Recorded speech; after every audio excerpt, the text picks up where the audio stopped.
I gave the sport of boxing my whole life. I dedicated my whole life to the sport of boxing.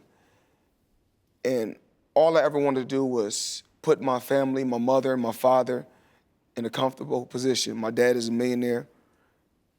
My mother, she's a millionaire. And the investments were for my grandchildren, not just my children. Yeah. Put them in a position. That's really what it's about. Yeah. Giving back. Absolutely. Giving back. And that's another thing I want to touch on, man, because a lot of people don't know it. 24 hours after the fight, just 24 hours, he played in a charity basketball game. For cancer, yes. For cancer. The next day, after the fight. Right after that.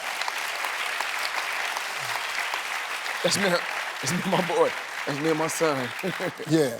How'd you even handle that? I mean, I can't, if I get in a big ass argument, I pretty much gotta cancel something.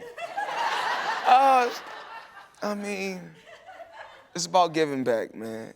But Floyd, you agreed to do this. You knew it was right after the fight. I'm a man of my word. Gotta stand on my word. That's the only thing I can stand on. Well, I gave you my word. Yes, you did. I gave you my word. I told you I would do your show. Hey, man, let me tell you something.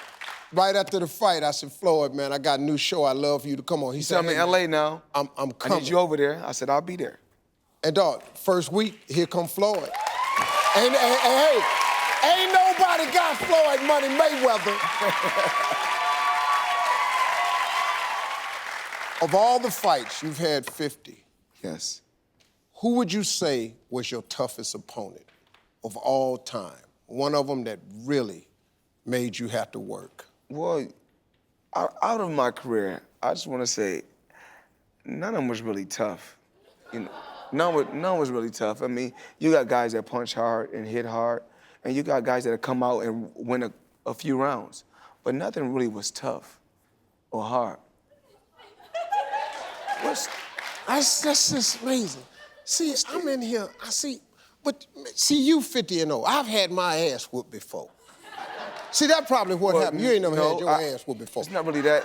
I've been in a boxing gym, and guys have given me great sparring and great work. Really? And it made me go home, because they say an ass whooping will humble you.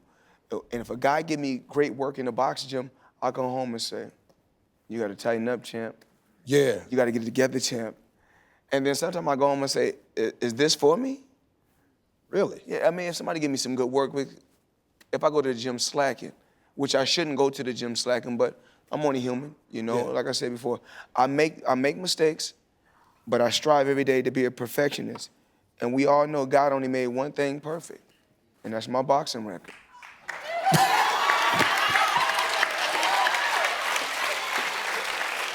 That's a joke, folks. Just go along with it. Wait a minute. Hey, Floyd, after you, who would you consider the greatest fighter out there now? Man, there's a lot of great fighters out there. There's so many young, tough, hungry lions out there. So, I mean, it's up for the taking. It's up for grabs. You like that boy Crawford? He's a hell of a fighter, but Errol Spence is a hell of a fighter. We got Gervonta Davis. There's a lot of guys out there. There's Rigondeaux, a Cuban fighter named Rigondeaux. It's some hell of a fighters out there. If you weren't a fighter, yes, what would you do?